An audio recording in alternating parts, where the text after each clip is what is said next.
Good morning students. Today we see the scope of the economics. એટલે કે economics scope એટલે કે શું કહેવાય છે તો કે કાર્યક્ષેત્ર અથવા તો વિસ્તાર તો કે કોનું તો કે ઇકોનોમિક્સ એટલે કે અર્થશાસ્ત્રનું.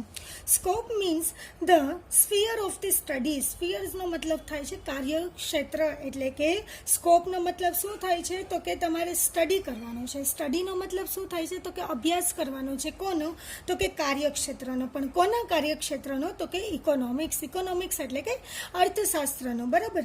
વી have to consider what economics study. આપણે અહીંયા શું કન્સિડર કરવાનું, શું ધ્યાને જોવાનું છે તો કે વોટ ઇકોનોમિક્સ સ્ટડી. અર્થશાસ્ત્ર છે એ શેનો અભ્યાસ કરાવે છે and what lies beyond it. અને એનું કાર્યક્ષેત્ર લાઇઝ એટલે કે ક્યાં સુધીનો એનો વિસ્તાર છે, એનું કાર્યક્ષેત્ર શું છે એનો પણ તમારે અભ્યાસ કરવાનો છે. The scope of the economics will be brought out by the discussing the following. હવે સ્કોપ એટલે કે અર્થશાસ્ત્રનું કાર્યક્ષેત્ર છે એ નીચે મુજબ છે. એ પોઈન્ટમાં એનું કાર્યક્ષેત્ર ડિસ્કસ કરવાનું છે. તો કે ફર્સ્ટ સ્કોપ કયો છે તો કે કન્ઝમ્પશન એટલે કે વપરાશ. Second one is a production એટલે કે ઉત્પાદન. Third one is a exchange એટલે કે અદલા બદલી. તે નેક્સ્ટ ઇઝ અ ડિસ્ટ્રીબ્યુશન્સ એટલે કે વહેંચણી કરવાની છે. અને next is a public finance એટલે કે જાહેર ભંડોળ. So let us start. First point is a consumption એટલે કે વપરાશ. પહેલું અર્થશાસ્ત્ર છે એનું કાર્યક્ષેત્ર પહેલું કઈ જગ્યાએ આવે છે તો કે વપરાશમાં. તો કે વપરાશમાં કઈ રીતે તો કે wants are the basic force of the economics activity. Wants એટલે ઈચ્છાઓ છે એ ઇકોનોમિક એક્ટિવિટીઝ આર્થિક પ્રવૃત્તિઓની સૌથી બેઝિક મૂળભૂત પાયાનો જે સ્ત્રોત છે એ કયો છે વોન્ટ્સ એટલે કે ઈચ્છાઓ. ત્યાંથી જ બધું ઇકોનોમિક્સ રન થાય છે. God have give us a body. આપને ભગવાને શું આપેલું છે, આપને બોડી આપેલું છે two sustain a body and life. હવે આપણું આ શરીર અને આપણું જીવન છે એને સસ્ટેન એટલે કે એને જીવવા માટે વી have two satisfy the requirements. ઘણી બધી આપણે જરૂરિયાતો છે શું કરવી પડે છે, સંતોષવી પડે છે. તો જ આપણે જીવી શકીએ છીએ, આપણું બોડી છે શરીરને જાળવી શકીએ છીએ. We are the bundle of the unlimited wants એટલે કે આપણી પાસે ઘણી બધી અનલિમિટેડ એટલે કે અમર્યાદિત શું છે ઈચ્છાઓ છે. એન્ડ બાય ઇકોનોમિક એક્ટિવિટીઝ અને ઘણી બધી એના દ્વારા શું થાય છે આર્થિક પ્રવૃત્તિઓ થાય છે. વી have two consume the different goods and services. આપણે ઘણી બધી કન્ઝ્યુમ એટલે કે વપરાશ કરીએ છીએ. ડિફરન્ટ ગુડ્સ એન્ડ સર્વિસીસ ઘણી બધી વસ્તુઓ અને સેવાઓ છે એનો વપરાશ કરીએ છીએ. ટુ સેટિસ્ફાય અવર વોન્ટ્સ. શેના માટે તો કે આપણી જરૂરિયાતો છે એને સંતોષવા માટે. સેટિસ્ફાય એટલે કે સંતોષ પામવું. So the consumptions becomes an important part of the scope of economics. તેથી કહી શકાય છે કે કન્ઝમ્પશન એટલે કે વપરાશ બીકમ્સ એન ઇમ્પોર્ટન્ટ પાર્ટ બહુ મહત્વનો ભાગ ભજવે છે of the scope of economics. એટલે કે ઇકોનોમિક્સ અર્થશાસ્ત્રના કાર્યક્ષેત્ર માટે ઘણો બધો મહત્વનો ભાગ ભજવે છે. Consumption is a base of the economic activities એટલે કે વપરાશ છે એ કોના ઉપર આધારિત છે, બેઝ એટલે કે આધારિત હોવું. કોના ઉપર આધારિત છે, આર્થિક પ્રવૃત્તિઓ ઉપર. And economic activities are the base of the economic activities are the base of the economics એટલે કે અને આ ઇકોનોમિક એક્ટિવિટીઝ છે એ કોના ઉપર ડિપેન્ડ હોય છે તો કે આર્થિક પ્રવૃત્તિઓ ઉપર. Under this V have to study the different types of the want. એટલા માટે જ આપણે ઘણી બધી સ્ટડી કરવું પડે છે. કેટલી ઘણા ટાઈપની ઘણી જુદા જુદા પ્રકારની આપણી ઈચ્છાઓ એન્ડ ધેયર ફીચર્સ અને એના લક્ષણો પણ અલગ હોય છે. લો ઓફ ડિમિનિશિંગ માર્જિનલ યુટિલિટી એટલા માટે જ આપણે સ્ટડી કરવું પડે છે. Different types of the want and their features એટલે કે ઘણી બધી ઈચ્છાઓ અને એના લક્ષણો વિશે. પછી ત્યારબાદ law of diminishing marginal utility એટલે કે સીમાંત દૃષ્ટિગુણ. Law of demand and supply એટલે કે માંગ અને પુરવઠાનો નિયમ. ઇલાસ્ટિસિટી ઓફ ડિમાન્ડ એટલે કે માંગની મૂલ્ય સાપેક્ષતા. Law of law of the equi marginal utility એટલે કે સમશ્રીમાંત દૃષ્ટિગુણનો નિયમ. કન્ઝમ્પશન સરપ્લસ એટલે કે ગ્રાહક ઉપભોક્તા એન્ડ સો ઓન. આ બધા ઇકોનોમિક્સ છે એના કન્સેપ્ટ છે એ કન્ઝમ્પશન ઉપરથી જ આવેલા છે. કેમ કે આપણી ઘણી બધી ઈચ્છાઓ કેવી છે, અમર્યાદિત છે અને એને સંતોષવાના સાધનો કેવા છે, મર્યાદિત હોવાથી આપણે ઇકોનોમિક્સની અંદર ઘણી બધી ઈચ્છાઓના પ્રકારો છે એ law of diminishing marginal utility, law of demand and supply ઘણું બધું આપણે ઇકોનોમિક્સની અંદર સ્ટડી કરવું પડે છે. Next one is a production એટલે કે ઉત્પાદન કરવા માટે. In economics, the definition of the production is a quite different. The production means to increase the utility of the goods. એટલે કે અર્થશાસ્ત્રની અંદર the definition of the production એટલે કે ઉત્પાદનની વ્યાખ્યા is a quite different. એ અલગ છે. The production means એના માટે કહી શકાય કે પ્રોડક્શન એટલે શું કહેવાય તો કે ઉત્પાદન એટલે two increase the utility of the goods. Increase એટલે કે વધારે છે. યુટિલિટી એટલે કે તૃષ્ટિગુણ એટલે કે આપનું સંતોષ ઈચ્છાઓ વધારે છે. ઓફ ધી ગુડ્સ, ગુડ્સનો વપરાશ. ગુડ્સ એટલે કે માલ. ગુડ્સ એટલે કે વસ્તુઓ પણ કહી શકાય. તો વસ્તુઓને આપણે યુટિલિટી એટલે કે એનો તૃષ્ટિગુણ વધારવા માટે જે પણ કરીએ છીએ એક્ટિવિટીઝ એને શું કહેવામાં આવે છે તો કે ઉત્પાદન. Utility can be increase by changing the form એટલે કે અલગ અલગ પ્રમાણે તૃષ્ટિગુણ છે. તૃષ્ટિગુણ એટલે કે સંતોષ. સંતોષ આપને અલગ અલગ રીતે મળે છે. For example, utility of the wooden tables is a much more than the trees in the જંગલ.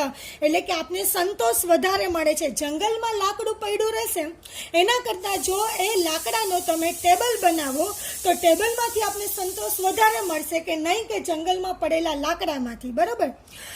From the wood we can produce the many wooden things and can increase the utility. એટલે કે આપણે લાકડામાંથી ઘણી બધી વસ્તુઓ બનાવી શકીએ છીએ અને એમાંથી આપણે સંતોષ મેળવી શકીએ છીએ. Utility can be increase by the place and the time.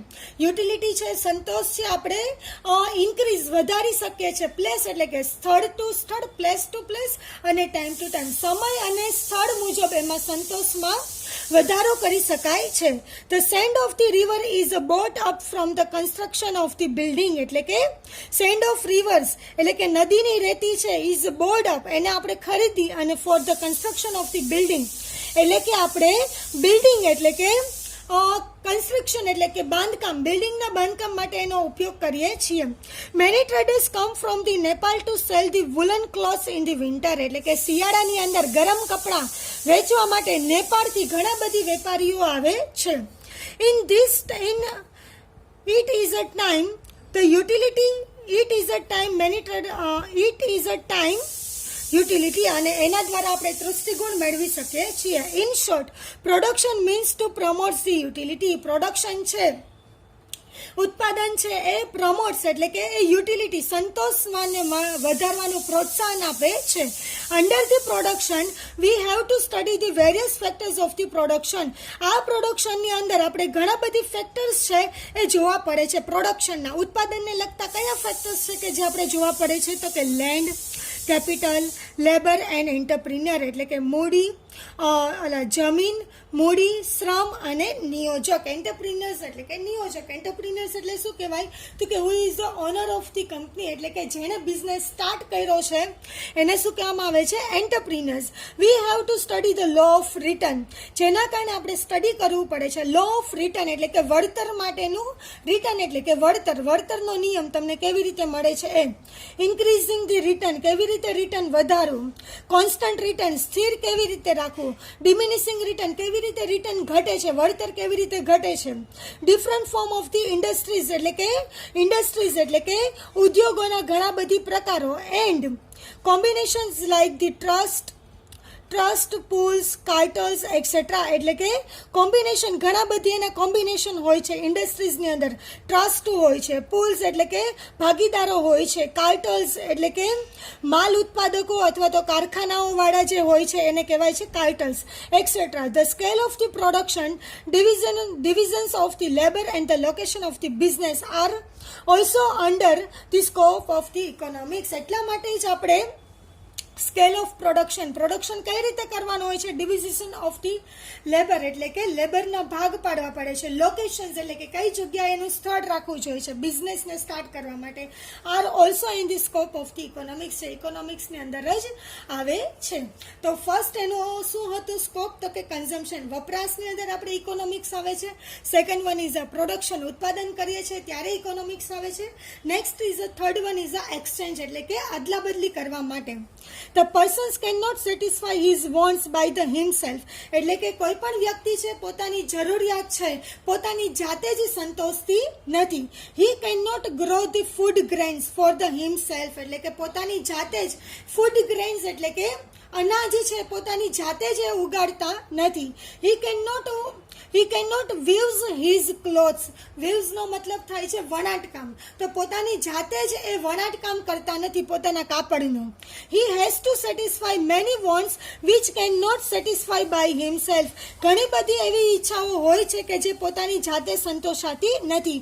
He has to depends on the others. બીજા ઉપર શું હોય છે? આધારિત હોય છે. This is the root of the exchange. જેના દ્વારા શું થાય છે? એક્સચેન્જ થાય છે, કેમ કે એ બીજા ઉપર ડિપેન્ડ હોય છે. બધું એ પોતાની જાતે સંતોષતા નથી, એટલા માટે જ અદલા બદલીનો કન્સેપ્ટ આવે છે. In a modern age our lives have become a complicated. અત્યારની મોડર્ન એજની અંદર આપણે જીવન જીવવું એ બહુ વધારે પડતું કેવું થઈ ગયું છે? કોમ્પ્લિકેટેડ, એટલે કે ગૂંચવણ ભર્યું થઈ છે. અવર વોન્ટ્સ આર ઇન્ક્રીઝ અંડ અલ્ટિમેટલી. આપણી ઘણી બધી ઈચ્છાઓ છે બહુ વધારે પડતી શું થાય છે? ઇન્ક્રીઝ થાય છે. So we have to depend on more and more. એટલા માટે જ આપણે બીજા ઉપર વધારે ને વધારે શું થવું પડે છે? ડિપેન્ડ થતું રહેવું પડે છે. Exchange is between the production and consumption. એટલા માટે જ અદલા બદલી છે કોની સાથે થાય છે? Production and consumption. ઉત્પાદન અને વપરાશ સાથે એની શું થાય છે? એક્સચેન્જ થાય છે. એટલે કે ઇન્ડસ્ટ્રીઝની અંદર આપણા શું કહેવાય છે? ઇકોનોમિક્સની અંદર સૌથી પહેલાં પ્રોડક્શન ઉત્પાદન થાય છે, એનું એક્સચેન્જ થાય છે. એક્સચેન્જ થાય એટલે છે ગ્રાહક છે એનું શું કરે છે? કન્ઝમ્પશન એટલે કે વપરાશ કરે છે, કે જેના કારણે આપણી ઈચ્છાઓ છે શું થાય છે? ફૂલફિલ થાય છે, પૂરી થાય છે. The exchange is a link between the production and consumption. એટલે કે એક્સચેન્જ છે એ લિંક છે પ્રોડક્શન અને કન્ઝમ્પશન વચ્ચેનું. લિંક કોણ છે? તો કે જોડાણ રૂપ કોણ છે? એક્સચેન્જ છે. Under this titles we will study the exchange market. એટલા માટે જ આપણે સ્ટડી કરવું પડે છે એક્સચેન્જ, અદલા બદલીનું બજાર. બેન્કિંગ એટલે કે બેંકની સર્વિસીસ છે. ક્રેડિટ ક્રિએશન્સ કે જે લોન આપે છે એ. ઇન્ટરનેશનલ ટ્રેડ એટલે કે ઇન્ટરનેશનલી એટલે કે ખાલી આપણે ઇન્ડિયાની અંદર નહીં પણ આપણે ઇન્ટરનેશનલી પણ આપણે શું કરીએ છીએ? વેપાર કરીએ છીએ. And foreign exchange. Foreign exchange એટલે કે પૈસાની સામે આપણે ઇન્ડિયન કરન્સીની સામે ડોલરનું શું ભાવ છે એ ફોરેન એક્સચેન્જ પણ આપણે જોવું પડે છે. સો this is the scope of the economics in which the third point is a exchange, કે જેની અંદર આપણે પ્રોડક્શન અને કન્ઝમ્પશન્સની વચ્ચેનું જોડાણરૂપ શું હોય છે? એક્સચેન્જ એટલે કે અદલા બદલી કરવી પડે છે. Next one is a distributions. Distributions એટલે કે વહેંચણી. Proper allocation of the wealth among the factors of the production is called as a distributions. એટલે કે પ્રોપર અલોકેશન્સ. પ્રોપર અલોકેશન્સ એટલે કે વહેંચણી કરવાની છે ઓફ અ વેલ્થ. વેલ્થ એટલે કે સંપત્તિની. Among the factors of the production. Factor of production એટલે કે land, labour, capital and entrepreneurs. આ બધા વચ્ચે તમે શું કરશો? પ્રોપર વહેંચણી કરશો સંપત્તિની, તો એને શું કહેવામાં આવે છે? ડિસ્ટ્રીબ્યુશન્સ એટલે કે વહેંચણી કહેવામાં આવે છે. This distributions will be a proper if it is done according to the contribution of the factors of the production. એટલે કે જો આ વહેંચણી છે પ્રોપર રીતે થઈ હોય તો if it is done according to the contribution of the factors of the production, તો એમાં બહુ વધારે પડતો ફેક્ટર્સ ઓફ પ્રોડક્શન ઉત્પાદનના જે ફેક્ટર છે જમીન, મૂડી, શ્રમ અને નિયોજક એનો બહુ વધારે પડતો ફાળો છે હોય તો પ્રોપર ડિસ્ટ્રીબ્યુશન્સ થઈ શકે છે. હાઉ મચ રેન્ટ એટલે કે તમે કેટલું બધું ભાડું ચૂકવશો. હાઉ મચ ધી ઇન્ટરેસ્ટ તમે કેટલું વ્યાજ ચૂકવશો. હાઉ મચ ધી વેજીસ તમે કેટલી મજૂરી ચૂકવશો. And how much the profit should be paid up to the land. અને કેટલો તમે પ્રોફિટ કમાશો પેઇડ ટુ ધી લેન્ડ. એટલે કે લેન્ડની અંદર શું હોય છે? તો કે રેન્ટ ચૂકવશો, જમીન ઉપર ભાડું ચૂકવવામાં આવે છે. ત્યારબાદ તો કે કેપિટલ ઉપર ઇન્ટરેસ્ટ ચૂકવવામાં આવે છે. લેબર ઉપર વેજીસ ચૂકવવામાં આવે છે. એન્ડ એન્ટરપ્રિન્યોર્સ એટલે કે નિયોજક છે એને પ્રોફિટ કમાવાનો હોય છે. Will depends upon their contributions. બધા છે એ કોના પર ડિપેન્ડ હોય છે? કન્ટ્રીબ્યુશન્સ ઉપર ડિપેન્ડ હોય છે. કન્ટ્રીબ્યુશન્સ ઉપર ડિપેન્ડ હોય છે. Under this branch we have to study the theory of the rents. એના દ્વારા આપણે ભાડાનું શું કહેવાય છે? ભાડાની ચૂકવવા થિયરી જોવાની હોય છે. ઇન્ટરેસ્ટ, વ્યાજની થિયરી જોવાની હોય છે. વેજીસ એટલે કે મજૂરીની એન્ડ પ્રોફિટ એટલે કે નફાની જોવાની હોય છે. સો this is the scope of the economics in which the distributions will be covered. Next one is a public finance એટલે કે જાહેર ભંડોળ. the objective of the modern government have completely changed within the changing the ages. એટલે કે અત્યારે change ઘણું બધું ફેરફાર થાય છે. ગવર્મેન્ટ છે, મોડર્ન ગવર્મેન્ટ છે, એમાં ઘણું બધું આપણે શું કરીએ છીએ તો કે ફેરફાર કરીએ છીએ. તો કે in the past whatever revenue is collected by the government by the taxations and any sources, that revenue are unlisted for the defence and the maintain the law and the other of the state. એટલે કે પહેલા ભૂતકાળની અંદર vote ever revenue, ઘણી બધી revenue એટલે કે આવક ઇઝ અ કલેક્ટેડ, ઘણી બધી આવક કલેક્ટેડ એટલે કે ભેગી કરવામાં આવે છે by the government by the taxations. Government દ્વારા ઘણી બધી આવક છે ભેગી કરવામાં આવે છે બાય ધી ટેક્સેશન્સ એટલે કે કર દ્વારા, ઓર એની અધર સોર્સિસ અને ઘણા બધા સ્ત્રોત મુજબ ધેટ રેવન્યુ, અને આ જે ભેગી થયેલી આવક છે was unlisted for the defence એટલે કે સંરક્ષણ માટે એને અનલિસ્ટેડ એટલે કે લિસ્ટેડ કરવામાં આવતી નથી, એટલે કે એની નોંધણી કરવામાં આવતી નથી. એન્ડ ટુ મેન્ટેન ધી લો, અને એના ઉપર કોઈ કાયદાઓ નક્કી કરવામાં આવતા નહોતા. And order to of the state, અને એ રાજ્યોમાં પણ વહેંચવામાં આવતા નહોતા. બટ ટુડે, પણ હાલમાં તો હોલ સ્કિનારિયો, આજનો જમાનો હેઝ ચેન્જ, હવે કેવો થઈ ગયો છે, બદલી ગયો છે. નાવ the revenue of the government, અત્યારની જે ગવર્મેન્ટ છે, સરકારની જે રેવન્યુ એટલે કે આવક ભેગી થાય છે is also utilise for the public welfare. જે પબ્લિક વેલફેર એટલે કે જાહેર જનતાના કલ્યાણ માટે વપરાય છે. The government cannot ignore the public betterment એટલે કે પબ્લિકના લાભ છે, જાહેર જનતાના લાભ છે, એને એ ઇગ્નોર કરી શકતા નથી.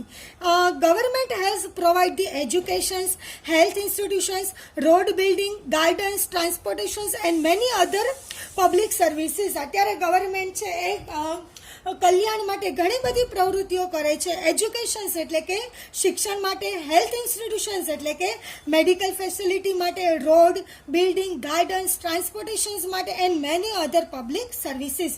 Four this government has to incur the expenditure. આ બધા માટે ગવર્મેન્ટ છે શું કરે છે, ખર્ચાઓ કરે છે. So revenue is required to make a such expenditure. એટલા માટે આ બધી આવક છે, આ બધા એક્સપેન્ડિચર ખર્ચાઓ માટે બહુ વધારે પડતી જરૂરી છે. In this scope we have to study the public to make a such expenditure. એટલા માટે છે ગવર્મેન્ટ છે આ બધા માટે ખર્ચાઓ કરે છે. In this scope we have to study the public to make such expenditure. In this scope we have to study the public revenue, public expenditure and public debt, different types of the taxations. એટલા માટે જ આપણે study કરવું પડે છે. Public revenue, જાહેર જનતાની આવક ક્યાંથી ભેગી કરવી. પબ્લિક એક્સપેન્ડિચર્સ એટલે કે જાહેર જનતા માટે ગવર્મેન્ટ કેવા ખર્ચા કરે છે. એન્ડ પબ્લિક ડેપ્ટ, એના માટે કેટલા નાણાં ઉછીના લે છે. ડિફરન્ટ ટાઈપ્સ ઓફ ધી ટેક્સેશન્સ, ઘણી બધી કર નીતિઓ છે. કર નીતિના ઘણા બધી પ્રકાર છે. દરેક વસ્તુ આપણે જોવી પડે છે. અત્યારે જીએસટી પણ લાગુ પડે છે, ગુડ્સ એન્ડ સર્વિસ ટેક્સેશન્સ. તો આ બધું આપણે ભણવાનું હોય છે ઇકોનોમિક્સની અંદર. All this branches are correlated to each other. આ બધા જ એટલે કે આપણે જોયા બધા જ ટાઈપ્સ, 5 ટાઈપ્સ જોયા સ્કોપ ઓફ ઇકોનોમિક્સની અંદર. કયા કયા હતા? Consumptions, production, exchange, distributions and public finance. આ બધા છે એકબીજા ઉપર કોરિલેટેડ, બધા ઉપર એકબીજા ઉપર આધારિત છે. તે work together and can not be isolated. એ બંને એકબીજા સાથે મળીને કામ કરે છે અને કેન નોટ બી આઇસોલેટેડ એટલે કે ક્યારે આઇસોલેટેડ હોતા નથી, સ્વતંત્ર હોતા નથી. So this is the scope of the economics in which we study the consumptions, production, exchange, distributions and public finance. If any queries about these questions, then please tell me. Thank you.